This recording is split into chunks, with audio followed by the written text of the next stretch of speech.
Bonjour à tous et bienvenue pour ce nouveau webinaire Smart Preuve.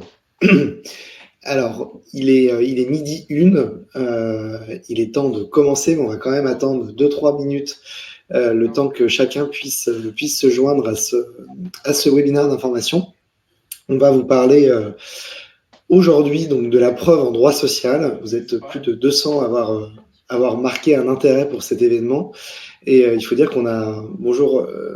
Bonjour Sandrine Pierre. On a quand même deux intervenantes aujourd'hui de haut vol pour parler de ce sujet avec nous et que je remercie dès maintenant. Audrey Schatz, je suis désolé si j'écorche le nom. Normalement, je l'avais bien dit la première fois, donc ça doit aller. Qui est directrice des ressources humaines et audit assurance chez Deloitte.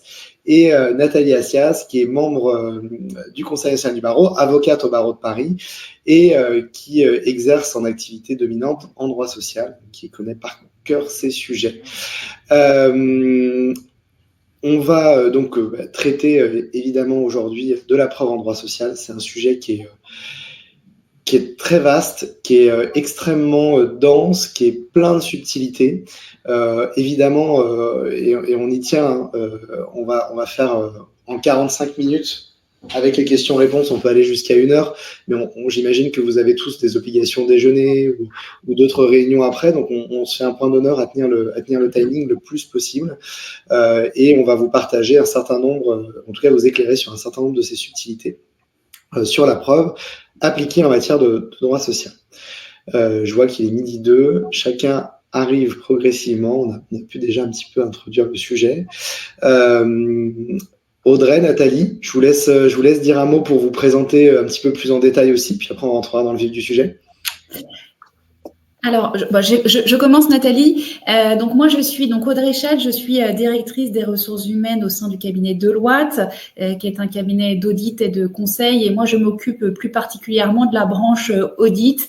Et j'ai une petite dizaine d'années d'expérience dans les fonctions de direction des ressources humaines. Donc moi, je suis Nathalie Assias, je suis avocat en droit social depuis maintenant 34 ans. Je suis désolée pour le contre-jour parce que je ne comprends pas très bien, mais ça ne dérange personne, mais vous arrivez à voir mon visage. Et donc, voilà, je suis par ailleurs dans un syndicat d'avocats conseil d'entreprise. Et donc, c'est vrai que j'interviens au côté des DRH et que j'ai une connaissance un peu particulière de leurs besoins et des impératifs qui se posent à eux, elles. Et donc, voilà, moi, je suis ravie de parler de la preuve en droit social, qui est un enjeu crucial dans les dossiers contentieux.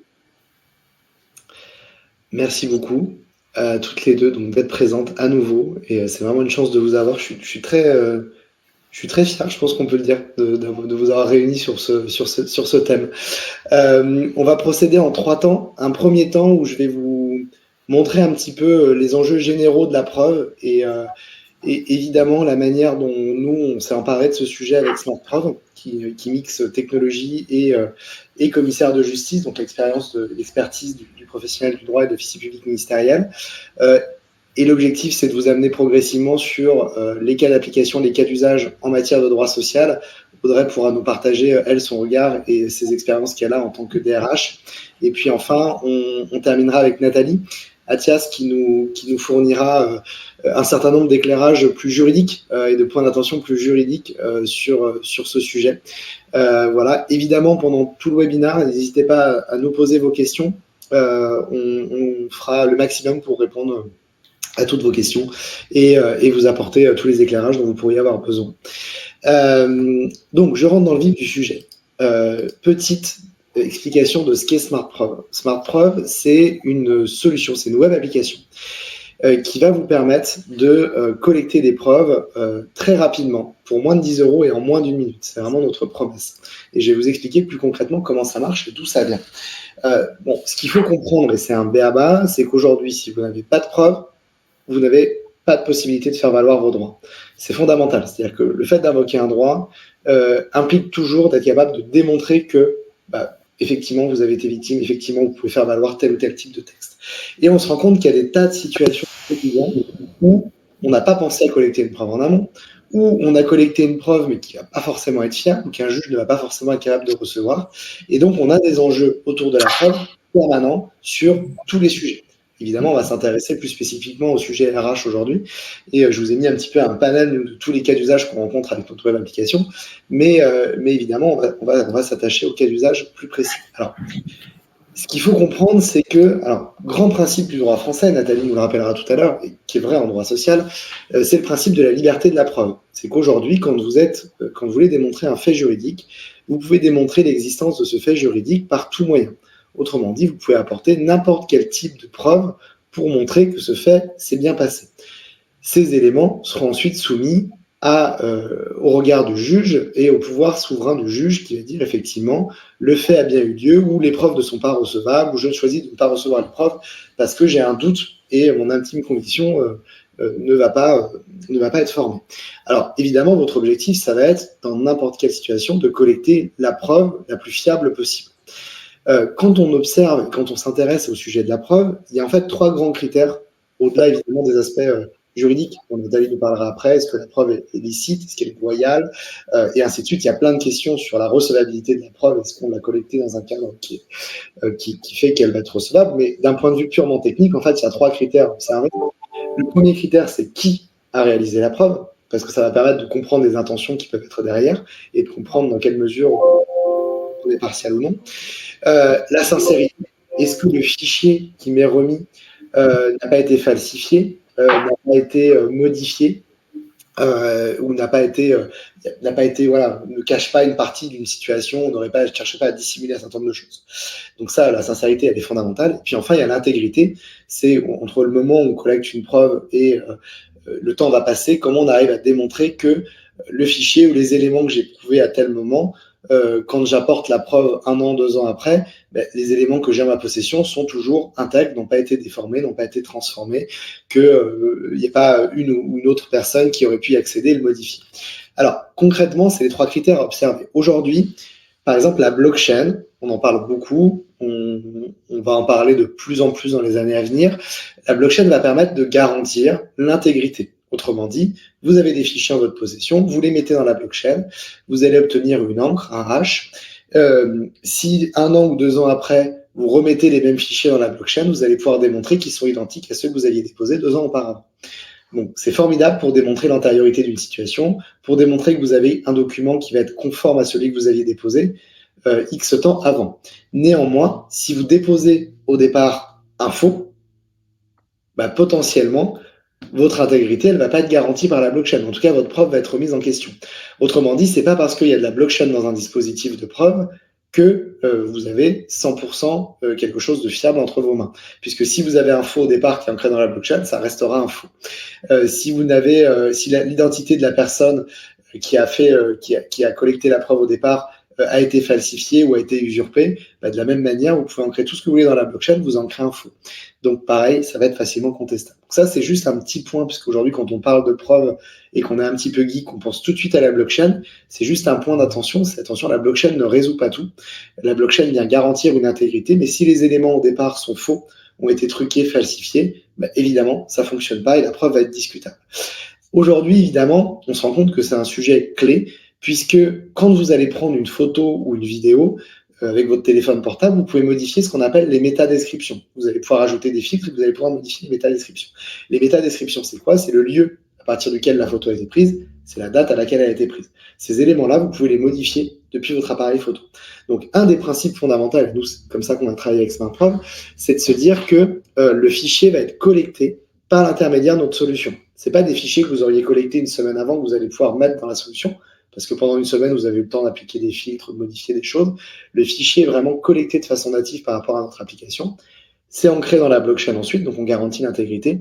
Et on a un petit plus, c'est qu'on va transmettre tous ces éléments à une étude de commissaire de justice, qu'on appelait autrefois huissier de justice, qui vient remettre une attestation de dépôt. Cette attestation, elle ne vaut pas constat. Par contre, elle va appliquer une force dissuasive, un caractère dissuasif qui montre que on a des preuves solides, que l'on est déterminé potentiellement à aller en justice, et donc ça a ce caractère dissuasif. Alors, je vous dis tout ça pourquoi? Parce que c'est important de vraiment travailler ces différents critères. Donc, c'est des critères qu'on a travaillé avec SmartPreuve.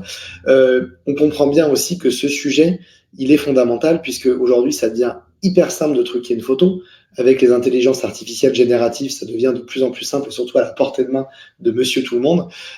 Donc, le sujet de la preuve, c'est un sujet qui est montant et c'est un sujet qui va devenir crucial pour la confiance que va avoir un employeur avec ses salariés ou inversement, ou que plus généralement, on va avoir entre citoyens dans toutes les relations qu'on peut avoir. Donc voilà, aujourd'hui, ça n'a jamais été aussi simple. Vous voyez, cette carte d'identité, c'est une fausse. Si vous recevez ce scan-là, vous pouvez tout à fait penser que c'est une vraie. Et évidemment, ça s'applique aussi à tout type de documents, contrats en tout genre et ainsi de suite. Donc aujourd'hui, parce que ça n'a jamais été aussi simple de falsifier une information, c'est essentiel d'avoir des outils qui vont vous permettre de créer un environnement de collecte qui va être fiabilisé, qui va montrer que l'élément que vous avez en votre possession, un magistrat va pouvoir s'y fier et que c'est un faisceau d'indices solide.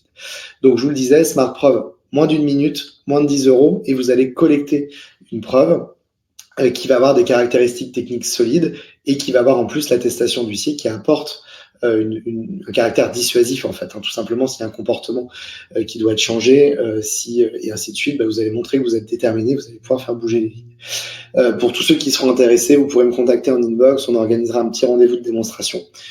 Très simple. J'ai pas envie de prendre plus de temps parce qu'on a des intervenantes de qualité, donc je vais aussi vous laisser la parole après. Alors, qu'est-ce que ça vaut tout ça? Parce que c'est toujours la question, qu'est-ce que vaut aujourd'hui une preuve en fonction de la manière dont elle est collectée? Donc, très rapidement, il y a un petit peu une classification des modes de preuve, alors qui est informelle, puisque c'est toujours le pouvoir souverain du juge du fond qui compte. Néanmoins, il y a des preuves qui vont s'imposer au juge. Ça va être le cas d'un constat d'huissier. Et c'est pour ça qu'un constat d'huissier, c'est le Graal, c'est le must qu'on peut avoir en matière de preuve avec l'expertise judiciaire, parce que quand on a ces éléments-là, ça va s'imposer à un magistrat. Il va être obligé de prendre en compte les éléments qui vont être consignés dans un constat ou dans une expertise pour rendre sa décision de justice. Il ne peut pas l'écarter. Maintenant, il y a des éléments qui vont avoir une valeur probante sérieuse, parce qu'il y aura des garanties techniques, parce qu'il y aura un environnement de collecte qui va être fiable et qui font que le magistrat va avoir de fortes chances de prendre en compte ces éléments-là, et surtout une partie adverse va avoir énormément de mal à démontrer le contraire. Si vous êtes de bonne foi, que vous avez des preuves et que vous êtes de bonne foi avec des preuves solides, ça va être très compliqué d'apporter des preuves contraires, sauf à faire défaut. Et puis après, il y a des valeurs probantes discutables d'éléments. Ça va être un témoignage, ça va être une photo qui n'est pas datée, ça va être des faisceaux d'indices, des impressions d'écran. Tous ces éléments-là, finalement, vont être un faisceau d'indices qui peut être intéressant pour démontrer une situation, mais qui vont être assez facilement discutables dans le cadre d'un contentieux et dans lequel on va avoir du parole contre parole. Oui, mais j'ai jamais dit ça. Oui, mais j'ai un témoignage. Oui, mais de toute façon, cette personne-là était ton amie, donc qu'est-ce qui me dit que ce témoignage-là est vrai à 100%? La photo, très bien, tu as pris une photo à tel moment, j'étais pas à mon poste de travail, mais en fait, j'étais parti aux toilettes, je suis revenu 2 minutes après, et puis de toute façon, c'était pas ce jour-là, c'était une autre journée, etc., etc. Donc, on va avoir plein de situations où, en fait, ça va être très facilement discutable. Et on va rentrer dans des débats sans fin, on va avoir des contentieux avec des montagnes de preuves qui vont agacer le magistrat et qui vont agacer les parties et puis qui rendent évidemment les avocats aussi et les DRH chèvres, puisqu'il y a toujours une incertitude sur l'issue du contentieux quand on est dans cette situation-là. En matière, alors, donc voilà, l'avantage de Smart Preuve, c'est que vous avez des caractéristiques techniques solides dans la collecte de votre photo ou de votre vidéo, vous avez l'attestation d'huissier qui va avoir un élément dissuasif, mais surtout, puisque l'huissier est dans le dispositif, le commissaire de justice est dans le dispositif, à tout moment, vous pouvez les solliciter pour qu'ils viennent faire un constat, qu'ils se déplacent sur place et qu'ils viennent faire un constat. Donc on a vraiment tous les maillons de la chaîne et ça c'est fondamental, c'est une solution qu'on a co-construite avec une 50aine d'huissiers. Concrètement, en matière de droit social, les cas d'usage, quand vous avez besoin d'une preuve, il faut toujours se poser la question, quel est l'enjeu? Est-ce que c'est un enjeu qui est fort? Est-ce que ce sont des enjeux qui sont importants ou pas?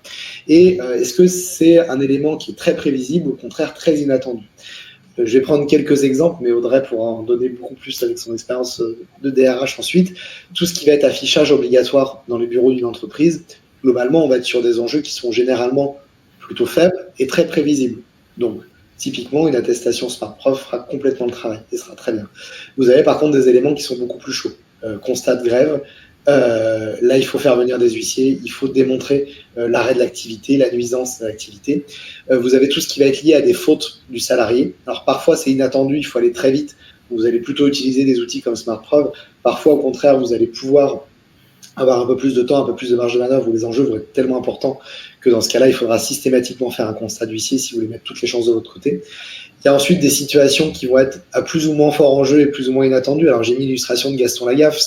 C'est un petit peu ces salariés qui sont finalement pas forcément compétents pour leur poste et on veut réussir à démontrer cette incompétence. Il va y avoir des faisceaux d'indices, un élément que vous allez pouvoir collecter et là-dessus, un outil comme SmartProf peut vous aider. Et puis après, on a des cas où les enjeux peuvent être très importants, mais c'est souvent difficile à démontrer parce que c'est très imprévisible. C'est toutes les situations qui sont liées à du harcèlement ou à de la discrimination. Et là, de la même manière, des outils comme SmartProf peuvent permettre de collecter des éléments sur les faits. Voilà pour cette petite classification. C'était pour vraiment vous donner un panel général de ce qu'est une preuve fiable d'un point de vue technique aujourd'hui, de la façon dont ça s'inscrivait dans la façon dont un magistrat aujourd'hui pourrait retenir ces éléments-là, et puis surtout dans votre quotidien, un petit peu avoir une grille de questions que vous pouvez vous poser qui va vous aider à vous dire mais finalement de quel type de preuve je vais avoir besoin. Audrey, je vous passe la parole pour le retour d'expérience. Ouais, merci beaucoup Alexis et merci beaucoup de m'avoir proposé cette invitation pour partager cette expérience de DRH sur le sujet de la preuve qui est un sujet c'est vrai, extrêmement vaste. Alors, quand j'ai préparé ce webinaire, la première chose en fait qui m'est venue à l'esprit, c'est que pour moi, collecter de la preuve dans mon métier de DRH, c'est avant tout finalement un travail qui est relativement fastidieux et souvent qui prend énormément de temps à la fois aux équipes RH et également aux DRH. Et même dans certaines situations, je dirais même que c'est même parfois une épreuve de force. Alors pourquoi je fais ce constat tout simplement parce que quand j'analyse un petit peu le sujet en détail, je pense que la position DRH est une position qui est relativement délicate en réalité parce que on se place entre deux intérêts distincts. D'abord, les avocats qui défendent les intérêts de l'entreprise et qui ont besoin pour défendre les intérêts de l'entreprise d'un certain nombre de preuves.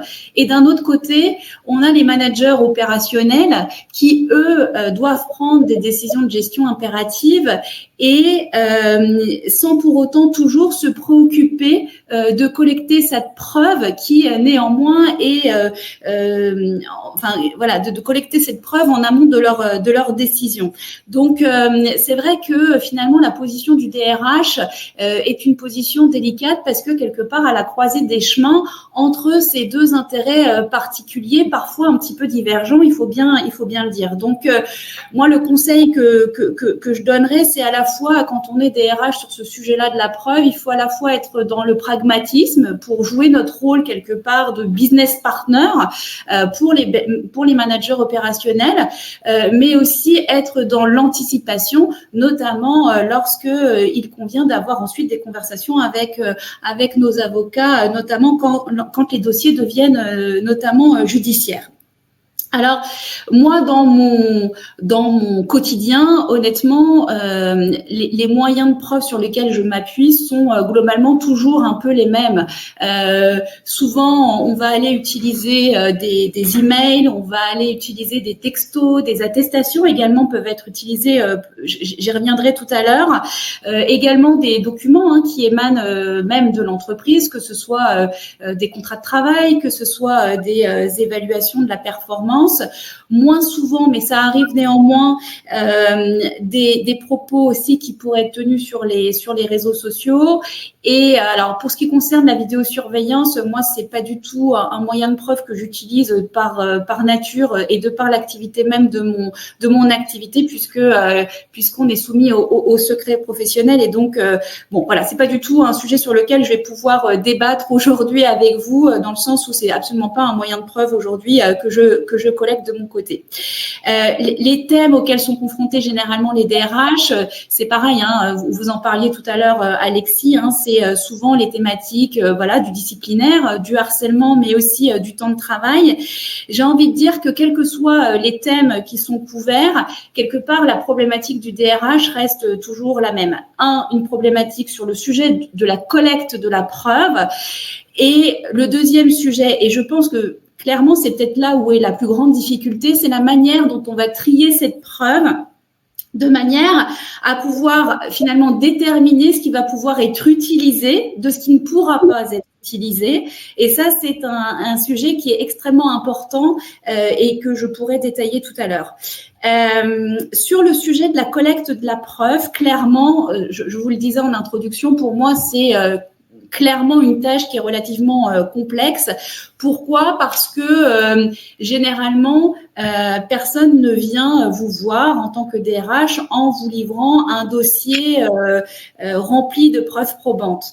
Non, ces preuves, quand on est DRH, quand on est dans les ressources humaines, ces preuves, il faut aller les chercher, ce qui peut être un travail long, fastidieux et encore une fois, qui peut prendre énormément de temps. Mais néanmoins, ce qui est important pour moi, c'est que quelque part, cette démarche de captation, elle est néanmoins essentielle dans le rôle du DRH. Pourquoi ? Parce que c'est au travers de cet exercice de captation et c'est parce qu'on va prendre du temps à cet exercice de captation qu'on va venir saisir l'intégralité des subtilités d'un dossier et finalement nous aider à fonder une décision. Donc, soit c'est complexe, soit c'est difficile, mais en même temps, c'est complètement fondamental, notamment dans la chaîne de décision. Ça, et notamment pour quelque part se faire une conviction sur la vérité d'un dossier. Ensuite, pourquoi la collecte de la preuve ? Et encore une fois, vu de mon propre prisme et de ma propre expérience, pourquoi c'est complexe ? Parce que alors, très directement, aujourd'hui, la force probante, elle n'est pas toujours de bonne qualité. Ici, on peut récolter des propos qui sont rapportés, des témoignages qui parfois sont indirects, des propos qui sont vagues ou imprécis. Et par ailleurs, notamment quand on travaille sur des sujets d'insuffisance professionnelle, très clairement, parfois les faits qui sont reprochés par les managers opérationnels ne se retrouvent pas toujours dans les évaluations, ou pire, parfois, il y a des éléments qui sont clairement contredits. Donc, clairement, cette force probante, elle n'est pas toujours de très bonne qualité et donc elle est difficile à aller collecter. Tout à l'heure, je parlais des attestations. Clairement, les attestations, c'est un véritable enjeu quand on est DRH et quand on essaye de collecter de la preuve. Là-dessus, le constat que je fais, c'est que souvent les attestations, elles sont quand même difficiles à obtenir. Parce que derrière tout ça, il y a le sujet de la délation et je pense qu'on a une histoire aussi en France sur ce sujet-là. Il y a aussi tout le sujet de la peur des représailles. Même si effectivement dans nos environnements il y a des politiques anti-représailles, évidemment ça n'éteint pas complètement la peur du salarié sur ce sujet-là. Donc au final le constat que je fais c'est que ces attestations elles sont difficiles à obtenir et j'irai même plus loin. Je pense que toutes les situations n'exigent pas de demander des attestations et notamment moi le conseil maintenant et l'expérience me fait dire que lorsqu'on a suffisamment d'éléments étayés dans un dossier, il est assez inutile d'aller demander des attestations pour surstocker de la preuve. Honnêtement, souvent le rapport risque avantage pour le dossier est pas toujours très équilibré et la tentation est grande de demander des attestations, mais honnêtement là-dessus, j'émets quand même un certain nombre de réserves. Le second constat, quelque part, que je fais sur le sujet, et notamment sur la matière, sur le sujet disciplinaire, et toujours vu et de par mon expérience, on est assez rapidement confronté en tant que DRH sur le sujet de la loyauté de la preuve. Ici, c'est tout le sujet, quelque part, du droit et des libertés fondamentales, et j'inclus donc le droit au respect à la vie privée. Clairement, moi, en tant que DRH, je fais une vraie différence entre les preuves qui sont quelque part transmises de manière un peu spontanée par tel ou tel salarié et les preuves qui seraient obtenues par intrusion. Clairement, en tant que DRH, et je pense que là-dessus, on sera tous d'accord, on est complètement attachés au principe de ces libertés fondamentales et il est hors de question, en tout cas c'est mon éthique, par principe d'aller chercher des messages privés depuis des outils informatiques professionnels, que ce soit les ordinateurs et le téléphone, sauf quand il y a des cas extrêmes qui seraient autorisés par un juge, mais ça n'arrive pas très fréquemment, on peut se le dire. J'ai la même réserve réserve sur les enregistrements vocaux. Et ça, je sais que la jurisprudence évolue beaucoup sur ce sujet-là, mais j'ai la même réserve sur les enregistrements vocaux qui seraient obtenus à l'insu des salariés. Et réciproquement, je fais le même constat pour moi-même, c'est-à-dire que moi, je suis aussi extrêmement prudente, notamment pour éviter effectivement les situations où je pourrais être enregistrée à mon insu. Et ça m'est déjà arrivé effectivement de demander à des salariés d'éteindre leur téléphone portable lors d'audition ou même de les poser sur la table. Peut-être un autre élément d'expérience que je voulais apporter, c'est que clairement, les managers opérationnels avec qui on est régulièrement en contact ne comprennent pas toujours les subtilités du droit et notamment ce qu'il est possible de faire et quelles sont les contraintes légales quelque part qui s'imposent sur le sujet de la preuve.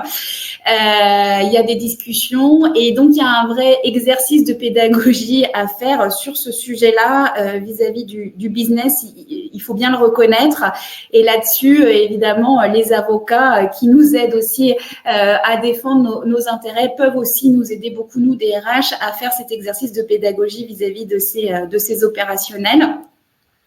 Ce même constat d'incompréhension, quelque part, je le mets aussi du côté des salariés qui utilisent de plus en plus les réseaux sociaux et qui parfois peuvent commettre des fautes sur les réseaux sociaux et parfois aussi les salariés aussi de leur côté ont du mal aussi à comprendre que lorsque leur liberté d'expression est en jeu, que nous, employeurs, nous puissions être légitimes à prononcer des sanctions. Ils sont tellement, effectivement, parfois, pour certains d'entre eux, tellement habitués à l'utilisation de ces divers réseaux qu'ils ne comprennent pas toujours pourquoi il pourrait y avoir des sanctions en cas d'usage abusif ou incompatible avec les intérêts de l'entreprise. Tout à l'heure, vous en parliez, Alexis, il y a le sujet du harcèlement qui est un vrai sujet à part entière. Et là aussi, le régime de la preuve, il est au final assez complexe. Clairement, dans beaucoup de nos organisations, on a des procédures internes d'alerte et de recueil de la parole. Mais clairement, quand le sujet arrive sur le plan judiciaire, alors le sujet de la preuve devient complètement central.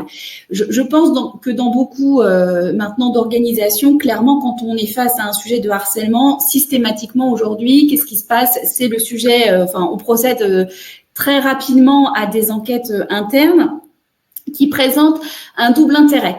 D'abord, le fait de pouvoir préserver l'anonymat des auditions. Et finalement, cette protection de l'anonymat des auditions, elle permet finalement de rendre la parole extrêmement libre, à la fois pour la victime présumée, mais aussi pour les témoins et aussi pour le salarié qui est incriminé parce que le principe du contradictoire reste un principe fondamental et les enquêtes internes permettent justement de garantir ce principe fondamental. Moi, je dirais que sur le sujet de l'enquête interne, je dirais que c'est un moyen de preuve qui est ultra puissant, très solide. Pourquoi? Parce que elle permet d'assurer le fait de collecter des preuves qui sont loyales, qui sont équilibrées et qui sont contradictoires. Et ces enquêtes internes, elles aident aussi énormément les différents intervenants à prendre des décisions qui sont complètement éclairées et évidemment participer au processus de décision. Et moi, je considère que c'est tellement un moyen puissant que je pense que de plus en plus les entreprises vont aller s'attacher les services de cabinet extérieur justement pour mener ces enquêtes parce qu'encore une fois, elles sont complètement clés sur ces sujets de harcèlement. On en parlait tout à l'heure, il y a aussi ce qui occupe beaucoup les DRH, c'est le sujet du temps de travail. Je vais aller assez rapidement parce que je vois le temps qui défile. Là aussi, sur ce sujet des heures supplémentaires, le régime de la preuve est un peu différent. Pourquoi? Parce que quelque part, la charge de la preuve, elle est vraiment équilibrée, elle est vraiment partagée entre l'employeur et le salarié.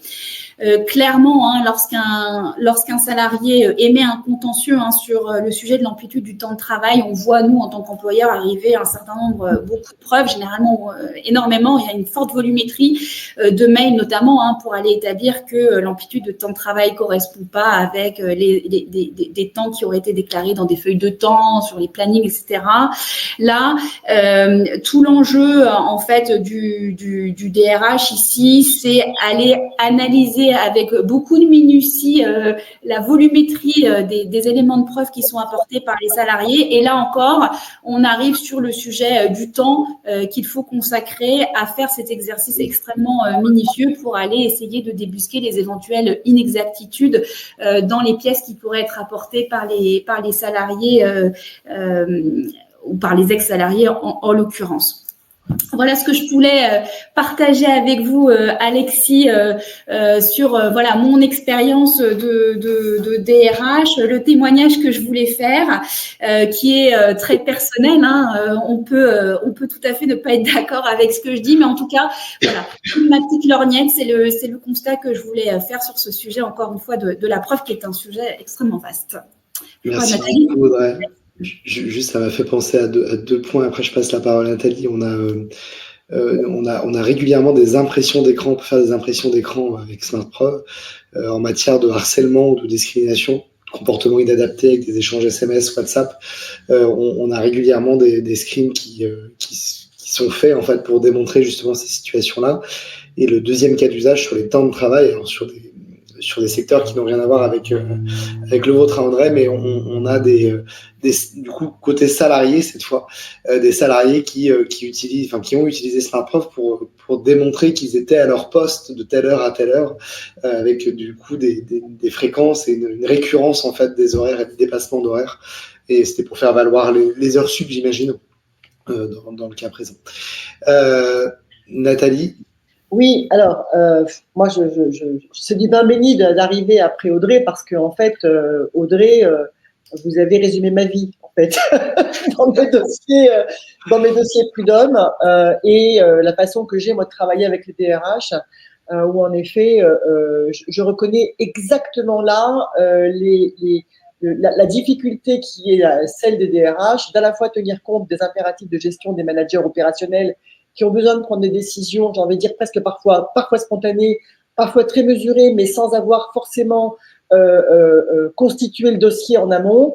C'est rare quand un dirigeant nous appelle pour nous dire voilà, on aimerait bien pouvoir monter le dossier d'un salarié pour des raisons très complexes que je ne vais pas les dérouler maintenant, mais et de stratégie.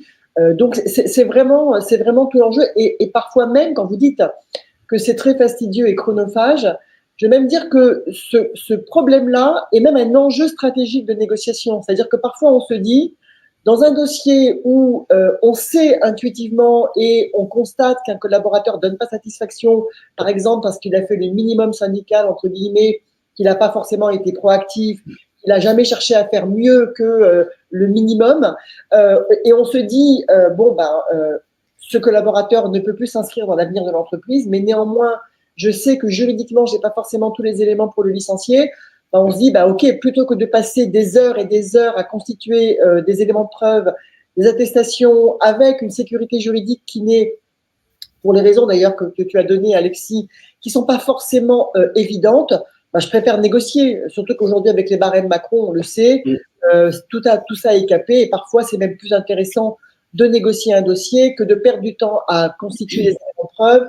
Et en plus, sans compter, il faut aussi être pragmatique. Moi, je suis comme vous, Audrey, les honoraires que va me coûter l'avocat. Donc, c'est vrai que c'est aussi un enjeu stratégique, la preuve. Donc, on voit bien que la preuve, c'est un sujet vaste, mais c'est un sujet qui est au cœur de l'analyse des risques pour un DRH et pour une entreprise. Donc, moi, je ne vais pas redire tout ce qu'a magnifiquement dit Audrey, parce qu'elle a vraiment dressé le panorama très précis et très exhaustif de tout ce qu'on peut avoir besoin, tout ce dont on peut avoir besoin quand on est dans un contentieux.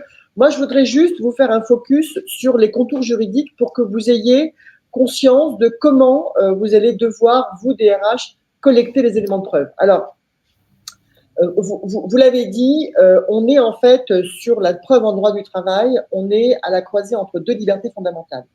La première liberté fondamentale, c'est l'article 6 de la Convention européenne des droits de l'homme qui dit que le droit à la preuve fait partie du droit au procès équitable. Donc, un employeur comme un salarié ont un droit d'accès à la preuve. Ça, c'est la première liberté fondamentale. Deuxième liberté fondamentale, c'est le respect au droit de la vie privée. On ne peut pas aller violer la vie privée des parties. Quand je dis parties, c'est employeurs et salariés, pour aller chercher des éléments de preuve. Donc, on a bien ici deux libertés fondamentales qui s'affrontent et qu'on va devoir concilier. Et c'est ce que fait la Cour de cassation quand elle a défini tous les contours du droit à la preuve en droit du travail. Mais moi, évidemment, je parle que de ça, mais ce que je vous dis, ça vaut pour tous les domaines du droit. Donc, on a deux problématiques, deux catégories quand on parle de la preuve en droit social. On a la charge de la preuve, mais ça, c'est pas l'objet ici.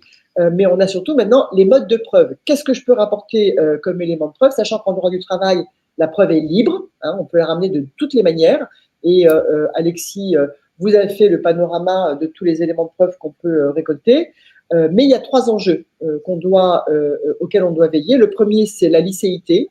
Il faut que les modes de preuve soient licites. C'est la collecte, comment je vais les récupérer. Et ensuite, une fois que j'ai récupéré les éléments de preuve, est-ce que je peux les produire en justice? Et ça, c'est le travail que fait l'avocat avec le DRH. Alors, sur l'obtention de la preuve, moi, je vais vous parler d'un moyen dont qui n'a pas été évoqué encore, mais qui est très important parce que vous devez vous l'anticiper comme DRH, parce que c'est à la disposition des salariés notamment, c'est le référé probatoire. Vous savez qu'on peut aller demander au juge l'autorisation d'aller examiner les ordinateurs, les téléphones portables, même d'un employeur ou d'un salarié. On le voit par exemple sur les sujets de concurrence déloyale de la part d'anciens salariés. C'est ce qu'on appelle l'article 145 du Code de procédure civile. Et donc, depuis 2012, la Cour de cassation dit que les salariés peuvent utiliser le référé probatoire. Et par exemple, c'est typiquement un moyen judiciaire qui est envisageable sur les sujets de disparité de traitement alléguée ou de discrimination salariale. Un salarié qui a besoin de démontrer qu'il fait l'objet d'une disparité, d'un traitement défavorable par rapport à d'autres collaborateurs de même catégorie, son intérêt, c'est d'aller rentrer dans l'entreprise, dans les serveurs et d'aller examiner tous les bulletins de paye. Ça, il peut le faire que s'il est autorisé par un juge. Et là, la jurisprudence, la Cour de cassation a construit une jurisprudence qui part d'un présupposé qui est toujours, le même. On part du principe qu'il y a un déséquilibre structurel entre l'employeur et le salarié. C'est-à-dire, on part du principe, la Cour de cassation part du principe que l'employeur détient les preuves et de l'autre côté, le salarié, lui, il n'a pas les moyens de rapporter la preuve. Donc, face à ce constat du déséquilibre structurel, la Cour de cassation et la jurisprudence ont établi, par exemple, des présomptions simples. Exemple, il peut y avoir des présomptions de discrimination, des présomptions de harcèlement, des présomptions pour le lanceur d'alerte et aussi des présomptions pour l'accomplissement d'heures supplémentaires. Vous savez qu'en la matière, la charge de la preuve, elle a été considérablement atténuée puisque la charge de la preuve, elle repose conjointement sur le salarié qui apporte des éléments, mais l'employeur doit ensuite, en réponse, apporter des éléments de preuve contraires. Et donc, c'est là qu'entre toutes ces difficultés que Audrey a très bien résumées. En 2016, la Cour de cassation a admis que le droit à la preuve pouvait être justifié par la production d'éléments qui portaient atteinte au respect de la vie personnelle des salariés. Et donc, la Cour de cassation a commencé à mettre des critères. Le premier critère, c'est il faut que la production soit nécessaire à l'exercice du droit de la preuve, ça c'est l'article 6 de la CEDH dont je vous ai parlé, et proportionnée au but poursuivi. C'est ce qu'on appelle le contrôle de proportionnalité. D'accord? Donc la Cour de cassation, elle vérifie que, ok, vous pouvez violer les droits, la vie privée des salariés, mais par contre, il faut vraiment que votre nécessité d'avoir recours à la preuve, à cette preuve qui viole la vie privée, est proportionnée au but poursuivi. Et donc, le contour de ce contrôle de proportionnalité, il a beaucoup évolué. On a eu d'abord deux arrêts de principe qui sont d'abord un arrêt du 16 décembre 2020 au visa des articles 6 et 8 de la CEDH,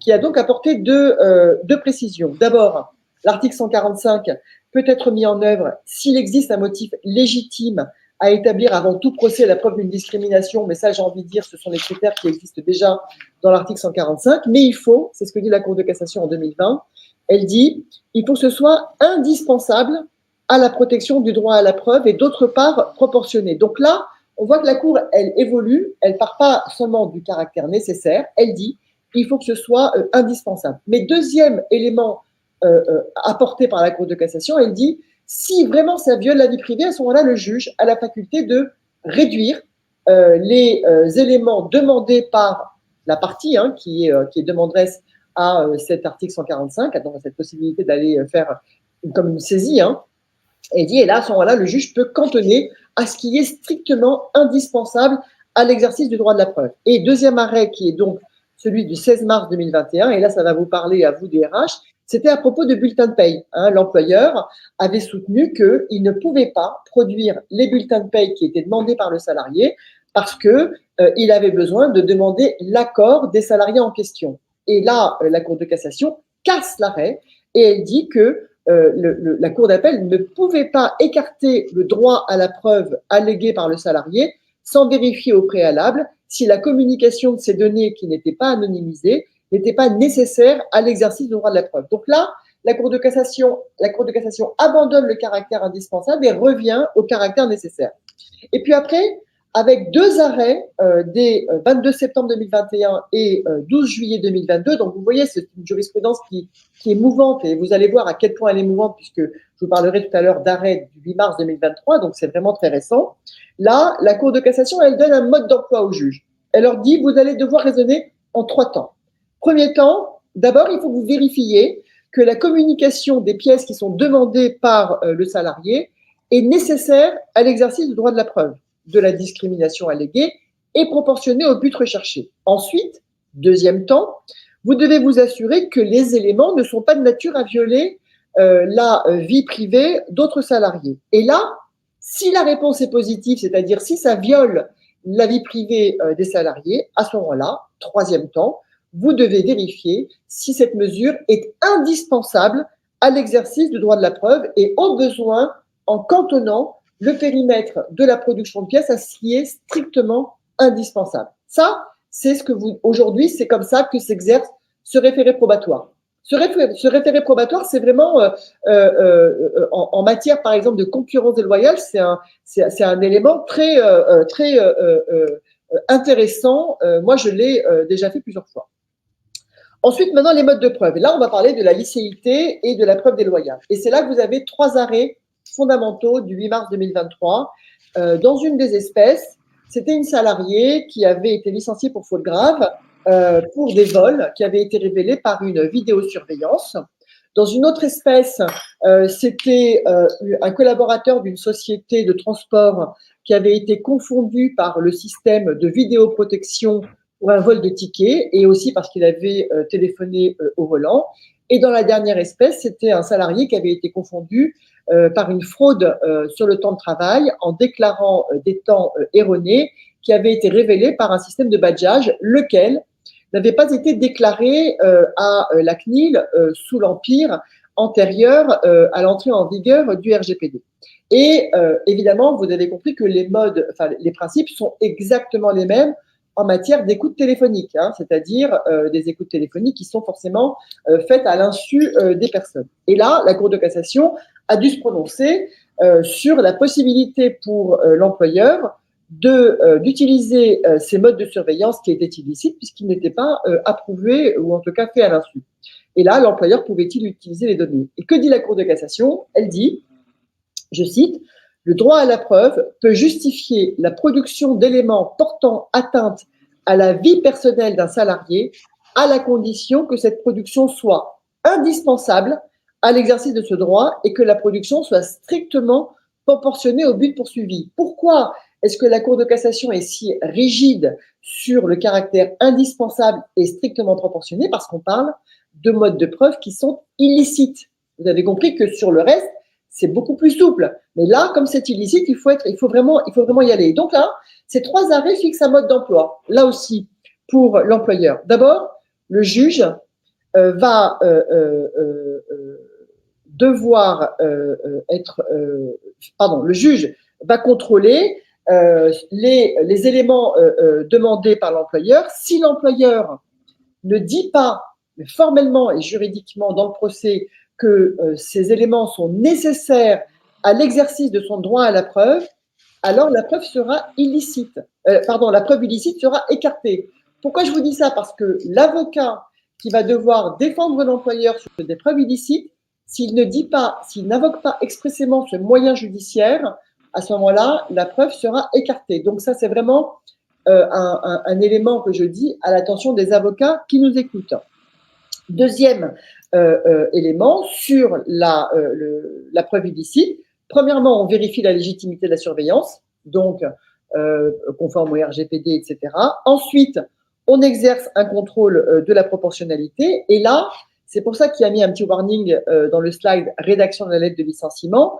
Dans une des affaires, la lettre de licenciement indiquait que le salarié avait été soupçonné à la suite d'un audit interne qui avait été fait, et c'est la raison pour laquelle l'employeur avait utilisé le système de vidéosurveillance. Et là, la Cour de cassation a dit attention, puisque dans la lettre de licenciement, il est écrit qu'un audit avait été réalisé, je considère donc que la preuve illicite n'est pas nécessaire. Et donc, il a écarté la preuve illicite. Donc, il faut faire très attention à la lettre de licenciement. Si dans la lettre de licenciement, on invoque d'autres éléments de preuve, à ce moment-là, la preuve illicite sera écartée. Sur la vidéo, la preuve déloyale, c'est encore un autre sujet. Donc, vous avez compris, c'est quoi la preuve déloyale? C'est j'écoute une conversation téléphonique sans prévenir mon interlocuteur. Je mets un enregistrement avec mon téléphone, et ça, pour vous aussi les employeurs, c'est vraiment un sujet. Là, sur la preuve déloyale, on n'a pas encore de décision de la Cour de cassation, puisque sur une affaire, la Chambre sociale a renvoyé à l'Assemblée plénière, et là, on attend donc la décision. Mais il y avait quand même jusque-là un consensus pour dire que la preuve déloyale n'était pas admise, mais au vu des évolutions que je viens de vous rappeler, on peut s'attendre à ce qu'il y ait une évolution au regard des articles 6 et 8 de la CEDH et du droit au procès équitable. Voilà. Maintenant, si vous voulez, on peut répondre à vos questions. Moi, j'en ai une spontanée, la Nathalie, qui aujourd'hui, est-ce qu'on peut collecter par anticipation des preuves illicites parce qu'on estime qu'on a un intérêt légitime à le faire et à le faire? Est-ce qu'on peut collecter des preuves qui sont illicites par anticipation? Bien sûr. Alors, ça ne va pas être considéré comme une… ouais, dis-moi. Exemple typique, un salarié qui se sait surveiller, par exemple, qui sait qu'il est dans la ligne de mire de la direction, va pouvoir avoir intérêt à enregistrer toutes ses conversations avec son N+1, par exemple. Ça, c'est typiquement une preuve illicite, voire même déloyale. Et là, on arrive dans les schémas que je vous ai donnés, c'est-à-dire, est-ce que je peux produire cette preuve illicite? Et ça, c'est le contrôle du juge sur la proportionnalité avec le caractère indispensable et strictement proportionné au but recherché. Potentiellement, ça va inciter et l'employeur et les salariés à collecter plus de preuves. Mais évidemment. Donc, en réalité, ça va faire notre… ces jurisprudences du 8 mars 2023, elles ouvrent la porte à la collecte de preuves illicites. Et donc, évidemment, pour toi, pour SmartPreuve, c'est vraiment du pain béni, parce que vous l'avez dit d'ailleurs, l'évolution des nouvelles technologies, tout ce qu'on est capable aujourd'hui de faire avec son téléphone portable, ça ouvre la voie à ce débat sur la preuve, sur l'ouverture de la preuve illicite comme recevable dans un procès judiciaire. On a des questions, je ne sais pas si vous les voyez, Nathalie, Audrey. La jurisprudence en matière d'intérêt légitime de l'usage des données personnelles de santé. J'ai pas très bien saisi la question.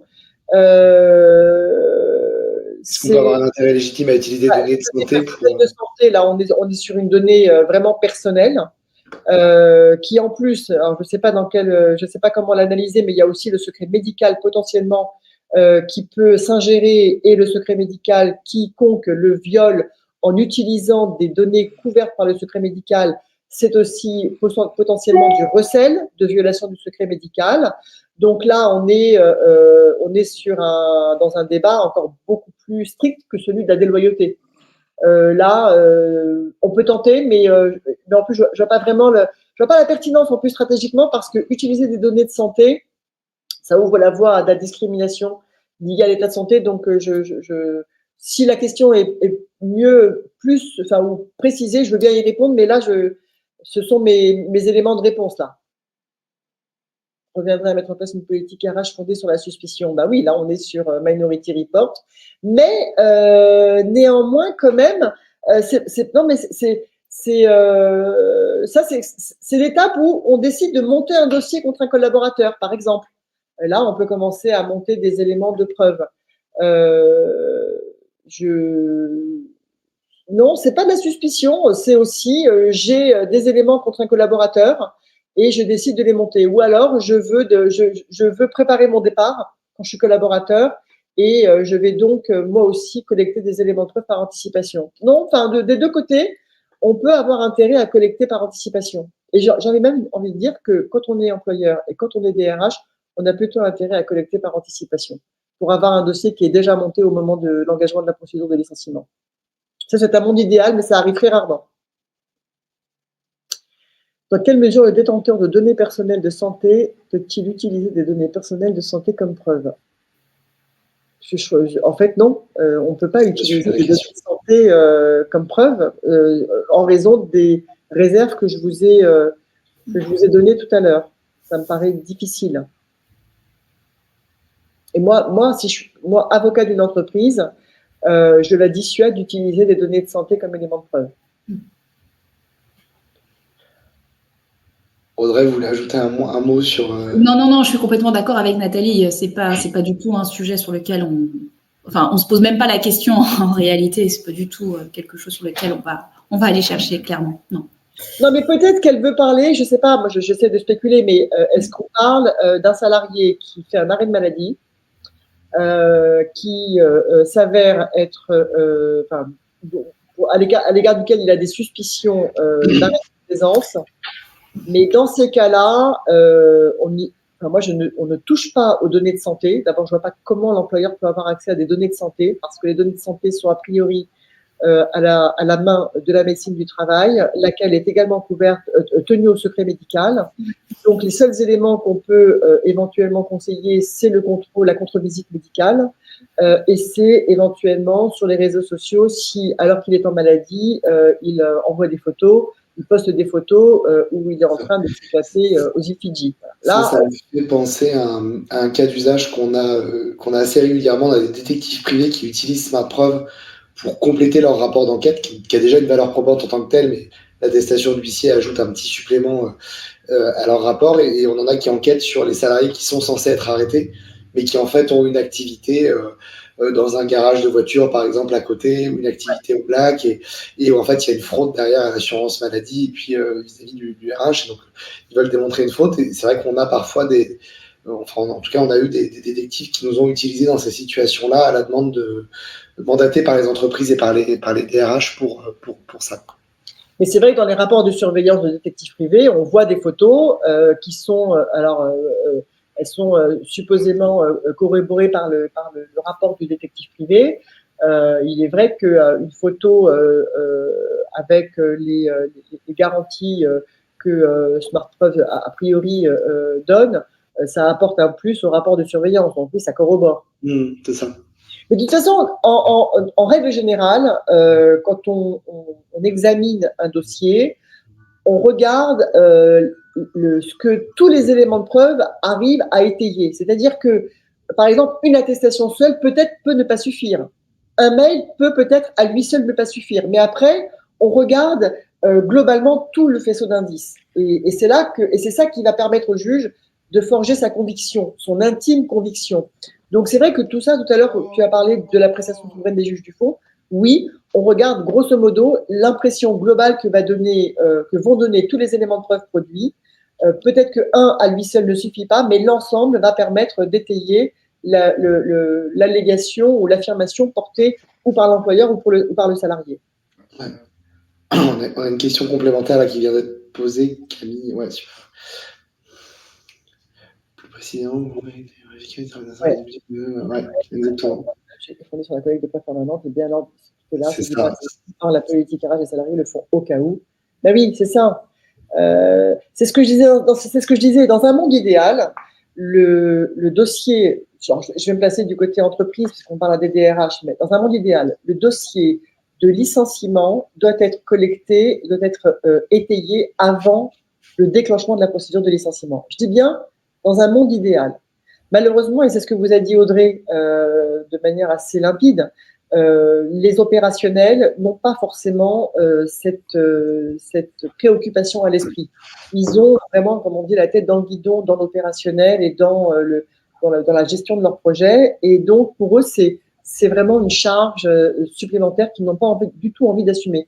Et c'est là la difficulté du DRH, parce que c'est lui qui va devoir ensuite le faire. Donc, le DRH, le manager, il va vous dire, voilà, globalement, il n'est pas bon, il fait pas le job, bon, mais on n'a pas forcément d'éléments béton, parce que et ça arrive souvent, je vous le dis, on a des salariés qui parfois donnent pas satisfaction, mais dans l'entretien annuel de l'évaluation, ça se voit pas.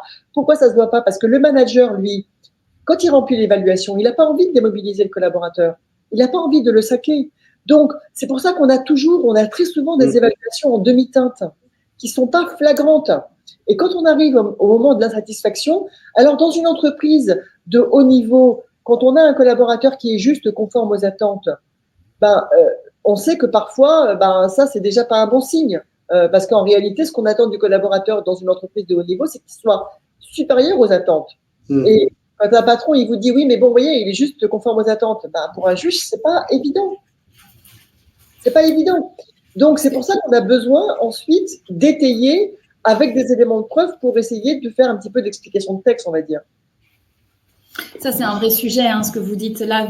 Vous pointez du doigt, Nathalie, toute la complexité du rôle du DRH dans l'explication et évidemment, ce sujet, je suis conforme aux attentes, supérieures aux attentes, c'est clairement la problématique sur laquelle on est nous confrontés en tant que DRH.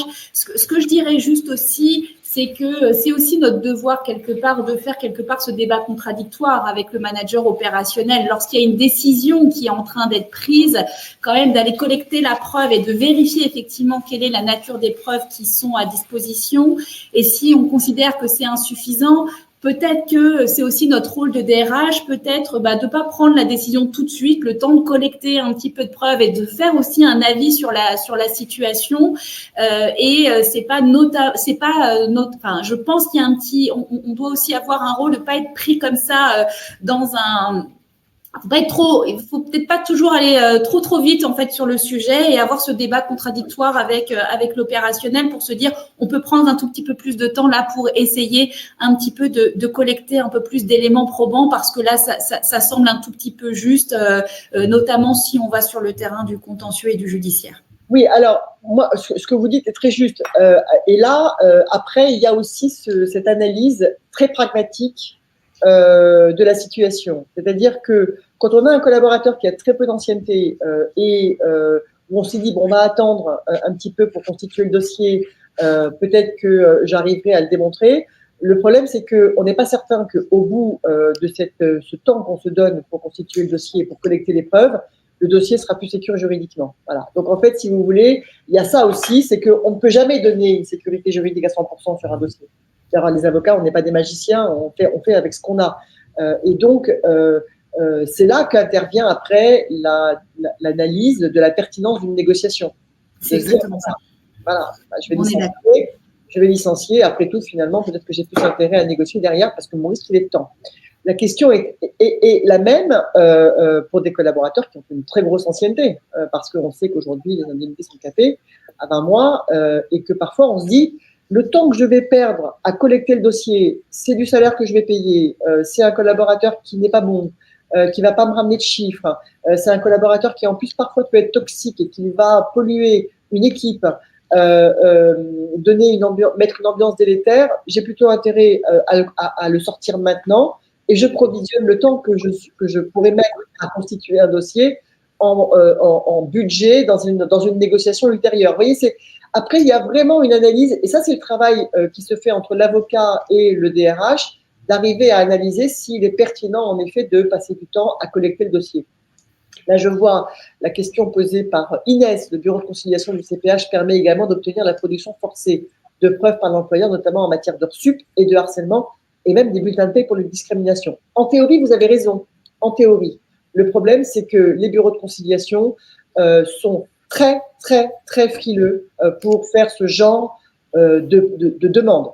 Et donc, là, pourquoi? Parce que la décision du bureau de conciliation n'est pas susceptible d'appel à titre principal. Et donc, les conseillers prud'hommes ne le font pas, en pratique. C'est pourquoi je vous ai parlé du référé probatoire. Le référé probatoire, c'est pas devant le bureau du conseil des prud'hommes, c'est pas devant le BCO, c'est devant le juge judiciaire qui va vous autoriser, et derrière, c'est la décision, elle va permettre, l'ordonnance obtenue permet à un huissier de se pointer dans l'entreprise avec un informaticien, éventuellement le concours d'un commissaire de police, et il vient et il demande à avoir accès à tout au serveur. Voilà. Et là, et c'est là que l'employeur va devoir contester l'ordonnance. Alors, il ne peut pas s'opposer tout de suite à la saisie, parce qu'elle a été autorisée par un juge et que c'est exécutoire. En revanche, il va devant le juge en disant « je conteste », et c'est là qu'il va devoir dire « je considère que cette preuve porte atteinte au droit à la vie privée des autres salariés, parce que si on demande par exemple des bulletins de paye, etc. Et donc, tout le débat va se porter suivant les mécanismes que je vous ai présentés tout à l'heure. Je vois qu'il est 13h. On s'était engagé à pas dépasser le temps. C'est vraiment passionnant. On pourrait en parler pendant des heures. Et je suis sûr qu'il y a plein d'autres questions parce qu'on est vraiment sur un sujet qui est plein de subtilités. Bon, évidemment, vous pouvez nous écrire à tous les trois en direct sur nos LinkedIn si vous avez des questions, etc. Alors, je vois une dernière en parlant des attestations précédemment citées. J'ai pu constater que certains salariés construisaient des preuves avec le concours d'anciens collègues. On en parlait en préparation tout à l'heure. Ah oui. Encore. Allez, c'est la dernière question. Les ennemis de mes ennemis sont mes amis. Voilà. Donc, c'est comme ça que raisonnent les collaborateurs et anciens collaborateurs. Donc, on se retrouve. Parfois, on a même des salariés qui se détestaient quand ils étaient collaborateurs dans l'entreprise. Et puis, une fois qu'ils sont sortis, comme ils ont un ennemi commun, alors ils se rapprochent et ils témoignent l'un pour l'autre. C'est classique dans tous les dossiers. Alors, c'est quand même, n'oublions pas que l'attestation valablement produite devant un juge et donc doit remplir les conditions prévues par l'article 202 du Code de procédure civile, et que donc elles ont quand même une vraie valeur probante. Alors après, ça arrive qu'on puisse tomber sur des témoignages de complaisance ou même faux, et dans ces cas-là, il ne faut pas hésiter à déposer plainte pour faux témoignage, sachant que le juge judiciaire, que ce soit le conseil de prud'homme ou n'importe quel autre juge, n'est pas tenu d'ordonner un sursis à statuer dans l'attente de la décision sur la validité de la preuve, du témoignage. Donc, il faut le faire, faut vraiment pousser avec parcimonie. Audrey a été très claire là-dessus, c'est-à-dire que parfois, quand on est employeur, aller demander des témoignages à un salarié qui n'est pas forcément volontaire à la faire, c'est délicat parce que on instille quelque chose de désagréable dans la relation entre l'employeur et son collaborateur. Et c'est pour ça que je suis tout à fait d'accord avec elle. Il faut le faire avec parcimonie. Et ou réussir à le coupler avec des éléments de preuve différents, solides, qui peuvent venir parfois remplacer ou illustrer un témoignage, même de manière plus objective encore. Bon. Bah, écoutez, c'est un plaisir de parler avec vous. Très grand merci, ouais. Tout à fait. Merci beaucoup. N'hésitez pas à nous écrire, à m'écrire en inbox. Je me ferai un plaisir de répondre à toutes vos questions. Sur le fond, plutôt Nathalie et Audrey. Et sur l'outil, vraiment, n'hésitez pas. Un très, très grand merci à toutes les deux. Au revoir, bonne journée. Merci. Merci beaucoup. Au revoir, bonne journée. Merci.